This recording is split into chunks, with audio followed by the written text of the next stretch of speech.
वन्दे तु सर्वसिद्धे ध्रुवममलमणोभमं गतिं पत्ते वोच्छामि समय पाहुड मृणमो सुध केवली भणिदम। पंच परमेष्टि भगवान की जय। आइए गाथा नंबर 315 देखते हैं। बंध और मोक्ष की कथा चल रही है कि कर्म से मोक्ष कैसे होगा, इन कर्मों से पीछा कैसे छूटेगा, इसकी बात चल रही है। आइए देखते हैं। बंधाणं च सहावं, बन्धाणं च सहावं वियाणिदुम् अपणो सहावं च, वियाणिदुम् अपणो सहावं च, बन्धेषु जोणरज्जति, बन्धेषु जोणरज्जति, शोकं विमोक्षणं कुणदी। शोकं विमोक्षणं कुणदी। बोलिए आप सब भी जो हमारे सुनने वाले हैं हमारे साथ बोला करें। प्राकृत हैं तभी तो आपका अभ्यास पड़ेगा। बोलिए हमारे साथ। बंधाणं च सहावं वियाणिदुम् अपणो सहावं च, बन्धेषु जोणरज्जति, शोकं विमोक्षणं कुणदी। आइए गाथा का अर्थ देखते हैं। बंधाणम बंधों के, सहावम स्वभाव को, वियाणिदुम जानकर, और अपनो आत्मा के सहावम स्वभाव को जानकर। बंध का स्वभाव क्या है, आत्मा का स्वभाव क्या है, दोनों को जान लिया। अब क्या करना है। बंधेषु बंधों के प्रति, बंधों में, जोणरज्जति जो राग नहीं करता है अर्थात विरक्त रहता है, बंधों में इंटरेस्ट नहीं लेता। सो कम विमोक्षणम कुणदी, वह कम विमोक्षणम कर्मों से मुक्ति को कुणदी करता है, प्राप्त होता है। क्या कह रहे हैं देखो आप, बहुत अच्छी तरह समझने वाला है। बंध के कारण क्या है। मिथ्यात्व, अवृत्ति, प्रमाद, कषाय, योगा, बंध हेतुवः, ये है मिथ्यात्व के कारण। अब इन मिथ्यात्व के कारणों में हम इंटरेस्ट लेंगे, हम इन कार्यों को करेंगे, कर्मों से मुक्ति नहीं मिलेगी, बंध और बढ़ता जाएगा और बढ़ता जाएगा। यहाँ क्या कह रहे हैं, यहाँ कह रहे हैं बंध के स्वभाव को जानकर। बंध क्या है। मिथ्यात्व, अवृत्ति, कषाय, प्रमाद, योग रूप परिणाम, इनको जाना। अब इसमें जो राग नहीं करे, अर्थात जो इसमें इन्वॉल्व नहीं हो, जो इन कार्यों को अपने से दूर करे, वह कर्मों को दूर करता है। विमोक्षणम, कर्मों से मुक्त होता है। एक बार फिर देखिए, आइए। बंधों के सहावम स्वभाव को, वियाणिदुम जानकर, अपनो सहावम और आत्मा के स्वभाव को जानकर, दोनों बातें जान ली। आत्मा का स्वभाव कैसा है, सिद्धों जैसा। आत्मा के स्वभाव में नहीं, बंध कुछ नहीं, कर्म बंध का कुछ नहीं, अन्य द्रव्य का अंश मात्र भी नहीं है, तो वो भी जान लिया। और बंध के स्वभाव को जान लिया। ये बंध क्या है, ये तो कार्बण वर्गणाओं ने कर्म रूप परिणमन किया, और ये मेरी आत्मा के साथ चिपक गए हैं, गलती तो मेरी ही है। ऐसा जानकर अब क्या करना? बंधेषु, बंधों के प्रति, बंधों में, जोण रज्यदि, जो राग नहीं करता अर्थात बंधों से विरक्त रहता है, सो मन वह कम विमोक्षणम कुणदी, कर्मों से मुक्त होता है। सीधी सी बात है, बंध के कारणों से दूर हुए और मोक्ष की प्राप्ति हुई। मिथ्यात्व, वृत्ति, प्रमाद, कषाय योग, इससे विरक्ति, जोण रज्यदि, जो इनसे विरक्त रहता है वो मोक्ष को प्राप्त करता है। सीधी सी बात है, बंध के मार्ग को छोड़ना ही मोक्ष को प्राप्त करना है। मोक्ष कैसे प्राप्त होता है, कौन प्राप्त करते हैं? 14वें गुणस्थान के बाद में सिद्ध अवस्था प्राप्त होती है। अरहंत परमेश्वरी को अभी मोक्ष प्राप्त क्यों नहीं होता? क्योंकि बंध का कारण अभी योग है, और योग के कारण कर्म परमाणु आत्मा के साथ आ रहे हैं और जा रहे हैं, अभी मोक्ष नहीं हो पा रहा। तो बंध जब तक है तब तक मोक्ष नहीं, मोक्ष में बंध का कोई काम नहीं। भावार्थ देखिए, बंध के स्वभाव को और आत्मा के स्वभाव को जानकर जो पुरुष विरक्त होता है, उनसे दूर होता है, वही कर्मों को काटता है। पंडित जी, बंध कितने प्रकार का होता है? बंध 2 प्रकार का, एक द्रव्य बंध और एक भाव बंध। बंध माने बंधना। कैसे?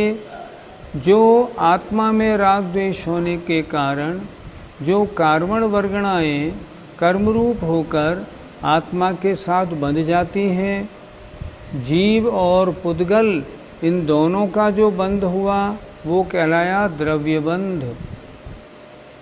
और वह द्रव्य बंध या वे कार्बण वर्गणाएँ जिस कारण से आत्मा के साथ बंधी, वो हुआ भाव बंध। द्रव्य बंध में कार्बण वर्गणा और आत्मा जुड़ती है। किस कारण से जुड़ती है? आत्मा में मिथ्यात्व, अवृत्ति, प्रमाद, कषाय, योग रूप परिणाम होते हैं, तब कार्बण वर्गणाएँ कर्मरूप परिणमन करती हैं। तो ये क्या है? मिथ्यात्व, अवृत्ति, प्रमाद, कषाय, योग, ये है भावबंध। इस तरह बंध 2 प्रकार का, द्रव्य बंध और भावबंध। द्रव्य बंध पौद्गलिक है, भावबंध चेतनात्मक है, क्योंकि वो आत्मा के परिणाम हैं। इस तरह बंध को 2 प्रकार समझना चाहिए। पंडित जी, क्या सभी कर्मों के बंध को हेय मानना चाहिए? जो अशुभोपयोगी है उसके लिए पुण्यबंध हेय है या उपादेय? उसके लिए तो पुण्यबंध उपादेय है। और जो पुण्य कार्यों में लगा है उसके लिए इन दोनों से छूटना उपादेय है। आचार्यों ने स्पष्ट लिखा है, अशुभोपयोग या पाप रूप परिणाम सर्वथा हेय, पुण्य रूप परिणाम या शुभोपयोग कथनचित हेय कथनचित उपादेय। अशुभोपयोगी के लिए शुभोपयोग उपादेय है, उसे पहले उपदेश दिया जाएगा, उसे छोड़ के इसमें आओ।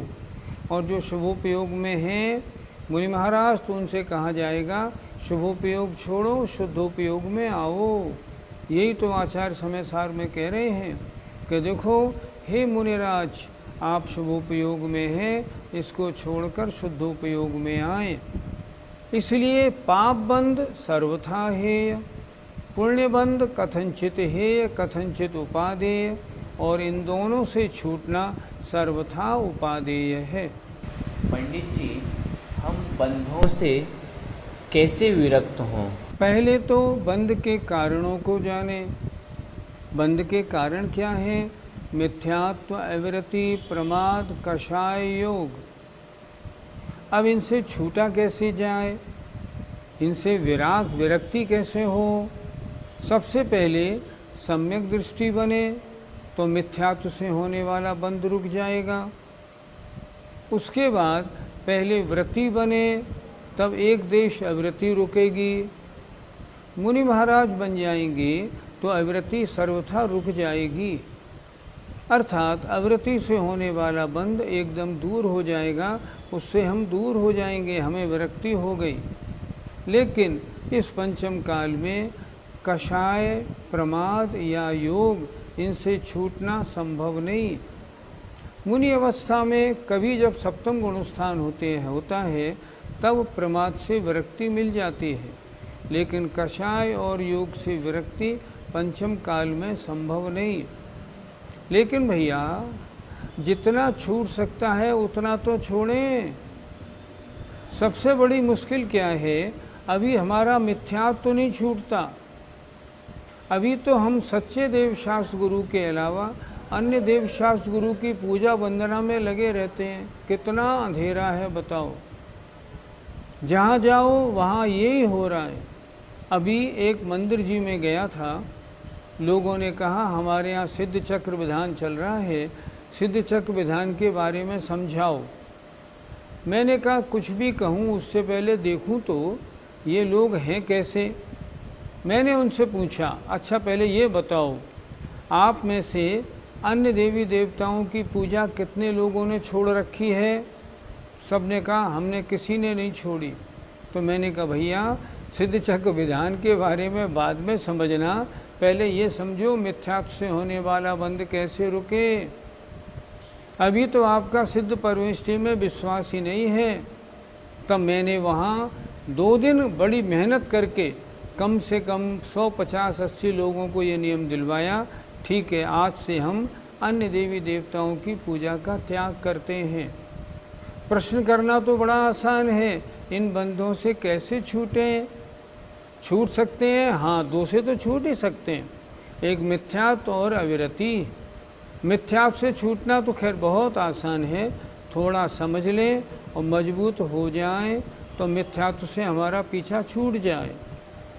अविरति से छूटना भी कोई ऐसा कड़ा नहीं। वर्तमान में मुनि महाराज और आरिकाएँ कितनी हैं, कितनी छूटी हुई हैं।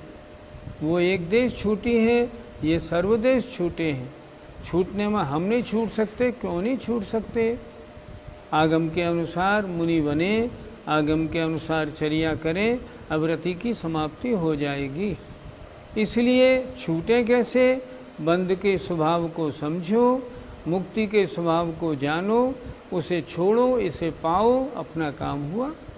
पंडित जी, पुण्य और पाप बंध के मामले में मिथ्या दृष्टि की मान्यता कैसी होती है? सरल शब्दों में समझना है तो दौलत राम जी की 6 डाला से समझ लें।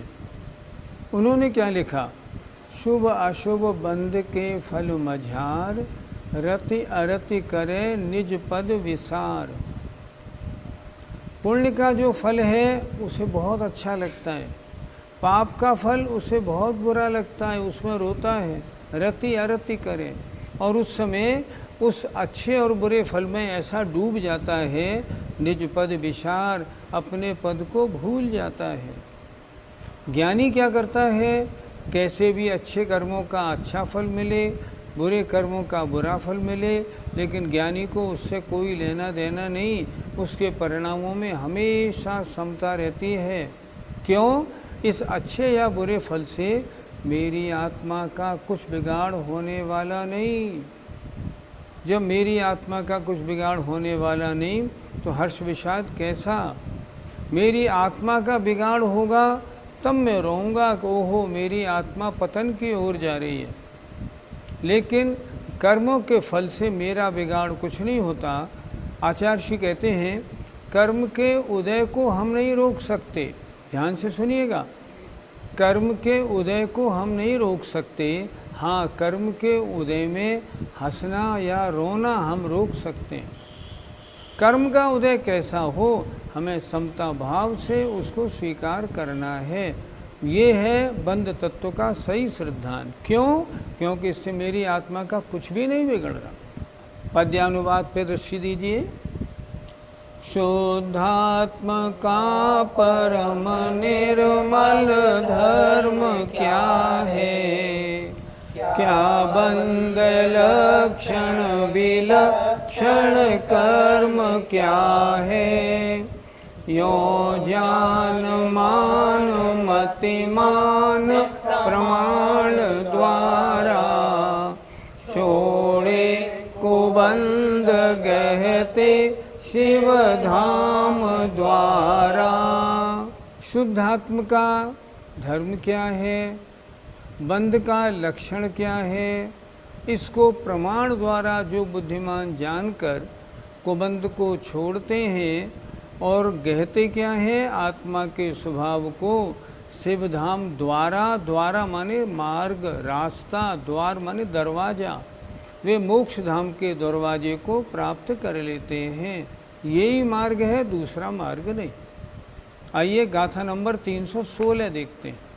जीवो बंधो यतः, जीवो बंधो यतः, छिजन्ति सलक्षणे हिडियैहिं, छिजन्ति सलक्षणे हिडियैहिं, पर्णाच्छेदनेन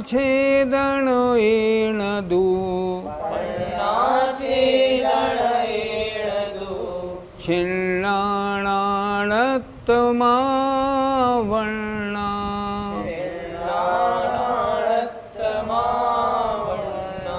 बोलिए। जीवो बंधो यतः, छिजन्ति सलक्षणे हिडियैहिं, पर्णाच्छेदनेन दू, छिन्नाणात्मा वर्णा। आइए अर्थ पर दृष्टि डालें। जीवो जीव, तहा बंधो तथा बंध, छिजन्ति पृथक किए जाते हैं। कैसे? सलक्षणे अपने अपने लक्षणों के द्वारा, णेणे ही णेय माने अपने अपने सलक्षणों के जो निश्चित लक्षण हैं उनके द्वारा। फिर पण्णा माने प्रज्ञा रूपी, छेदन एणदू छुरी के द्वारा, छेनी के द्वारा, छिड़ना उनको पृथक किया जाता है। तब क्या होता है? णाणतम आवरणा, नानापने को प्राप्त हो जाते हैं, अलग अलग हो जाते हैं। फिर देखें एक बार, बहुत अच्छी बात बताई। क्या बताई? जीव का लक्षण जान लो, बंध का लक्षण जान लो, आत्मा में प्रज्ञा रूपी ज्ञान रूपी छेनी से उन दोनों को अलग अलग कर दो। मेरी आत्मा वर्तमान में मिली जुली है, आत्मा और कर्मों से बंधी है, एक में एक क्षेत्रावगाह रूप है। अब मैंने समझ लिया इसमें ये तो कर्म है और ये आत्मा है। कर्म पुद्गल है, आत्मा चेतना में मेरी आत्मा मैं स्वयं हूँ।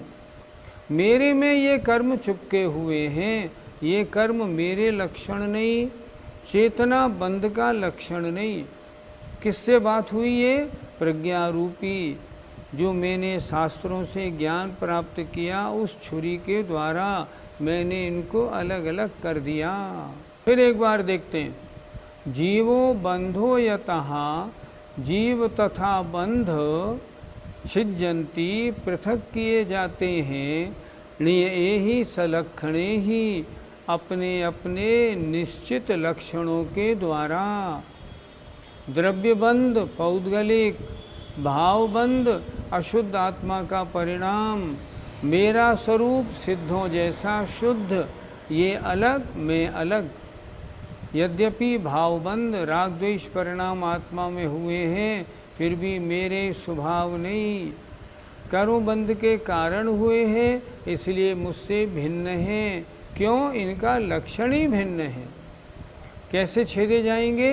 प्रज्ञा रूपी छुरी के द्वारा।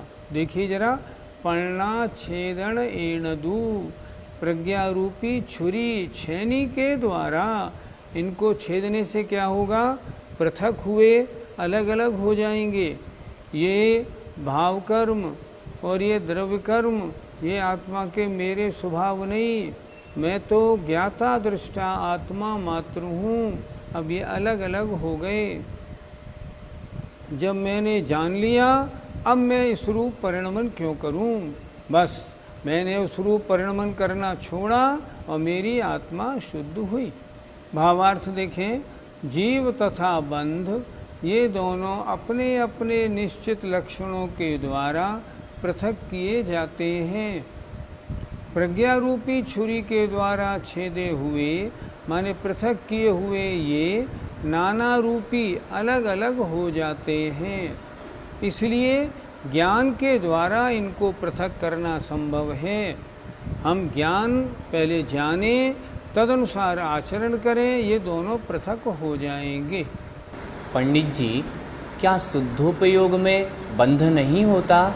अगर किसी की ऐसी मान्यता है तो मान्यता आगम के अनुसार नहीं। पहले देखें, बंध कहाँ तक होता है? जहाँ तक बंध के कारण हैं। शुद्धोपयोग के गुणस्थान आचार्यों ने अगर माने 7 से 12, तो 7वें गुणस्थान में तो कषाय है और योग दोनों हैं। बंध क्यों नहीं होगा? आत्मा अगर परम समाधि में डूबी हुई है तो भी कषाय रूप परिणमन और योगों का परिणमन तो है कि नहीं? होगा, बिल्कुल होगा। शुद्धोपयोग में 7वें गुणस्थान से 12वें गुणस्थान तक बंध बराबर है। 7वें गुणस्थान से 10वें गुणस्थान तक तो 6 या 7 कर्मों का है। और उसके ऊपर चले, मान लो 11, 12, 13 केवली भगवान, इनमें किसका बंध है? साता वेदनी का बंध है। शुद्धोपयोग से ऊपर उठे जो केवली भगवान है उनके भी बंध है। तो बंध कहाँ तक? जहाँ तक बंध के कारण वहाँ तक बंध, अथवा 13वें गुणस्थान तक भी धवलाकार जी ने चारों बंध माने हैं। ऐसी मान्यता बनानी चाहिए। ये नहीं शुद्धोपयोग में होता है तो बंध होता ही नहीं, ये तो कहीं भी नहीं लिखा। हम ये बात तो मानेंगे कि शुद्धोपयोग के काल में जो बंध होता है उसका स्थिति अनुभाग बहुत कम है, लेकिन बंध चारों हैं। ये कैसे कह देंगे शुद्धोपयोग से बंध नहीं? सीधी बात, जहाँ तक बंध के कारण हैं वहाँ तक बंध है। योग के कारण 13वें गुणस्थान तक बंध है। 14वें गुणस्थान में जब चारों 5 कारण हट गए, योग भी नहीं है, अयोग केवली हो गए, तो आश्रव बंध भी नहीं होता है। पंडित जी, ज्ञान रूपी छेनी से क्या तात्पर्य है? सम्यक ज्ञान रूपी भेद विज्ञान रूपी छेनी। छेनी का मतलब ये अलग हैं, ये अलग हैं, ऐसा ज्ञान होना ज्ञान रूपी छेनी है। ये भेद विज्ञान रूपी छेनी है। ये पुद्गल है, मैं जीव हूँ, मेरा एक भी अंश इनमें नहीं, इनका एक भी अंश मुझ में नहीं। ये सर्वथा अलग, मैं सर्वथा अलग। जब ऐसा ज्ञान हो जाता है तब फिर वह जीव सोचता है अब मैं इन बंध के कारणों में क्यों पड़ूं? ये मेरे स्वभाव नहीं, मेरा स्वभाव तो ज्ञाता दृष्टा है, मेरा स्वभाव तो आत्मरमण है, मेरा स्वभाव तो वीतराग स्वसंवेदन है, इसलिए मैं इसी में लीन होता हूँ। और जब उसमें लीन होते हैं तब बंध के कारणों का अभाव होने से मोक्ष हो जाता है। इसलिए मोक्ष का कारण है निश्चय, सम्यक दर्शन, ज्ञान, चारित्र, और इनके गुणस्थान हैं 7 से ऊपर के। 7वें गुणस्थान से पहले न निश्चय सम्यक दर्शन है, न ज्ञान है, न चारित्र है। इसलिए बंध के दरवाजे और भी खुले हुए हैं। पद्यानुवाद देखें। ये जीव बंध अपने अपने गुणों से भिन्न मोह वेश एक हुए युगों से, भिन्न भिन्न कहती इनको सुपैनी, तो एकमात्र वर बोधमयी सुछैनी। दूसरी पंक्ति में लिखा है मोह बस एक हुए युगों से। युगों का मतलब अनादिकाल से। ये हैं तो दो, पर एक कब से है? अनादिकाल से हैं। चौथी पंक्ति में लिखा है बोधमयी सुछैनी। बोध माने सम्यक ज्ञान रूपी छैनी, उसके द्वारा इनको भिन्न भिन्न किया जाता है। ये छैनी बड़ी पैनी है, इसके अलावा कोई साधन नहीं जो इनको अलग अलग कर दे। जय जिनेन्द्र।